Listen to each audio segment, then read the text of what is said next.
Hello అందరికీ welcome back to Anu KR vlogs. నేను మీ అనురాధ. ఈరోజటి రెసిపీ వచ్చేసి ఎగ్ ఫ్రైడ్ రైస్. వింటర్ సీజన్లో మనకి అప్పటికప్పుడే వేడివేడిగా చేసుకొని తినాలి అనిపిస్తూ ఉంటుంది కదా. అలా అనిపించినప్పుడు ఇంట్లో ఉన్న మిగిలిపోయిన అన్నంతో కానీ అప్పటికప్పుడే చేసుకున్న అన్నంతో కానీ ఇలా ఎగ్ ఫ్రైడ్ రైస్ చేసుకొని తిన్నామంటే చాలా తృప్తిగా కడుపు నిండా తినేయొచ్చు.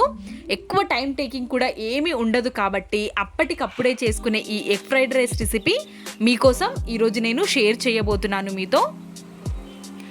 ముందుగా స్టవ్ పైకి ఒక ప్యాన్ని పెట్టేసుకొని అందులోకి 2 టేబుల్ స్పూన్స్ వరకు ఆయిల్ని యాడ్ చేసేసుకొని 2 ఎగ్స్ని కొట్టి వేసుకుంటున్నాను. ఎగ్స్ని మనం వేయగానే అప్పుడే కదిల్చకుండా కొద్దిసేపటి తర్వాత ఇలా ఎల్లోని మెల్ట్ చేసుకోవాలి. మెల్ట్ చేసుకున్న తర్వాత కొద్దిసేపు అలానే వదిలేయాలి. తర్వాత మనకి ఇలా ఆమ్లెట్ లాగా వస్తుంది కదా, అప్పుడు చిన్న చిన్న ముక్కలుగా కట్ చేసుకోవాలి. మరి చిన్నగా కాకుండా పెద్దగా కాకుండా మీడియం సైజ్ కట్ చేసుకొని ఉంచుకోవాలి. వీటిని కూడా ఫ్రై చేసుకోవాలి. మంచిగా ఎగ్స్ని ఫ్రై చేసేసుకొని ఒక ప్లేట్లోకి తీసేసుకోవాలి.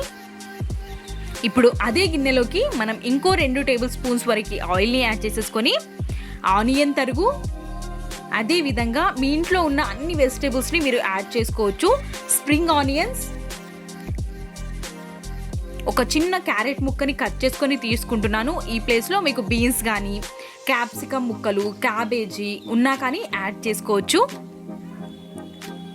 ఇప్పుడు ఒక రెబ్బ కరివేపాకుని కూడా యాడ్ చేసేసుకొని వేగాల్సిన అవసరం లేదు, లైట్గా వేగితే సరిపోతుంది. మొత్తాన్ని ఒక్కసారి మిక్స్ చేసేసుకొని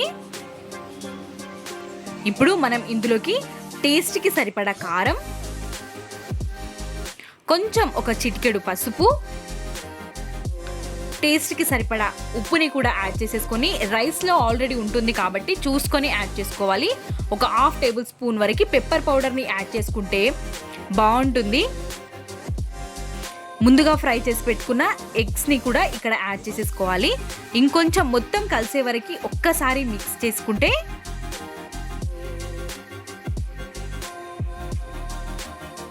ఇప్పుడు మనం మిగిలిపోయిన అన్నమైనా లేదంటే అప్పటికప్పుడే వేడిగా చేసి పెట్టుకున్న అన్నాన్ని కొంచెం చల్లార్చుకొని పొడి పొడిగా చేసేసుకొని ఇందులో వేసేసుకోవడమే.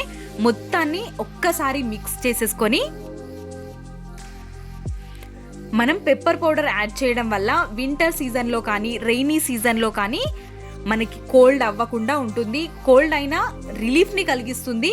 పెప్పర్లో వేడిదనం అనేది ఎక్కువగా ఉంటుంది కాబట్టి పెప్పర్ పౌడర్ ఇలా మనం ఘాటుగా ఉన్న వస్తువులని తీసుకోవడానికి ట్రై చేయాలి. కోల్డ్ అవ్వకుండా ఉంటుంది, కోల్డ్ అయినా తగ్గిపోతుంది. కాబట్టి ఇలా పెప్పర్ పౌడర్తో మనం కారాన్ని తగ్గించి పెప్పర్ పౌడర్తో కూడా చేసుకోవచ్చు. కొంచెం కొత్తిమీరని కూడా పైన వేసేసుకొని మిక్స్ చేసి సర్వ్ చేసుకోవడమే. వేడివేడిగా అప్పటికప్పుడే చేసుకునే ఈ రెసిపీ వింటర్ సీజన్లో ఎక్కువగా ఉపయోగపడుతుంది అనుకుంటున్నాను. మీకు కనుక ఈ వీడియో నచ్చినట్టయితే ప్లీజ్ లైక్, షేర్, సబ్స్క్రైబ్ చేయడం మర్చిపోవద్దు. ఇలాంటి మరెన్నో రెసిపీస్ మన ఛానల్లో ఉన్నాయి కాబట్టి డిస్క్రిప్షన్లో కూడా నేను కొన్ని లింక్స్ని ప్రొవైడ్ చేశాను మీకోసం. కావాలి అనుకున్న వాళ్ళు ఒక్కసారి చెక్ చేయండి. ఇలాంటి మరెన్నో రెసిపీస్ కోసం మన ఛానల్ని విజిట్ చేయండి. మీకు నచ్చినట్లయితే సబ్స్క్రైబ్ చేయడం మర్చిపోవద్దు. మీ వాల్యుబుల్ ఫీడ్బ్యాక్ నాకెంతో ఉపయోగపడుతుంది కాబట్టి మీకు ఈ వీడియో ఎలా అనిపించిందో తప్పకుండా కమెంట్ సెక్షన్లో కమెంట్ చేయడం మర్చిపోవద్దు.